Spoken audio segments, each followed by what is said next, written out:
السلام عليكم ورحمة الله تعالى وبركاته في فيديو جديد. قبل بداية هذا الفيديو، إذا كنت تشاهد الفيديو مش مشترك، اشترك الآن حبيبي في القناة وضع لايك لهذا الفيديو، لأني سأتوقف عن نشر الفيديوهات بسبب قلة الدعم. فما راح تخسر أي شيء اليوم، إن شاء الله راح تستفيد وراح تستفيد أكثر. فاضغط لايك ويلا بنا على الفيديو، لا تذهبوا بعيد. عدنا إليكم من جديد. كما لاحظتم من عنوان الفيديو، رسميا قرر قمر مايتسات غلق تردد 115.95، وهذا التردد يعتبر يعني حزمة شرقية وعليه يعني تشتغل عليه عدة قنوات، ومن بينها قناة دراما ألوان.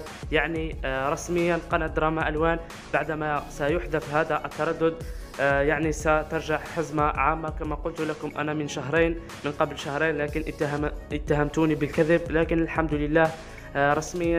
الآن راح تسألني تقول لي ما موعد فتح أو عودة قناة دراما ألوان على الحزمة العامة، لأنه قناة دراما ألوان أغلقت امبارح يعني نهائيا، وستعود للاشتغال حزمة عامة إن شاء الله. وكذلك سيظهر أمامكم تردد الجديد الرسمي لقناة دراما ألوان، راح يظهر أمامكم الآن في الفيديو. لكن إذا أدخلت التردد لن يشتغل معك الآن، لأنه القناة بصدد يعني تجهيز لإطلاق القناة، لكن ليس اليوم. القناة نفسها لم تعلن، لكن على ما أعتقد وعلى حسب ما بحثت وإن شاء الله تكون المعلومة صحيحة، أنه بعد أسبوعين سيتم إطلاق قناة دراما ألوان حزمة عامة إن شاء الله، ستستمتعون بأحدث وأفضل المسلسلات التركية المترجمة.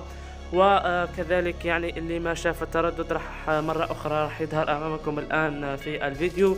فكان هذا الفيديو باختصار جديد جدا. أتمنى إذا أعجبك المقطع تدعمنا بلايك وتشترك في القناة، وإن شاء الله تكون استفدت من هذا المقطع.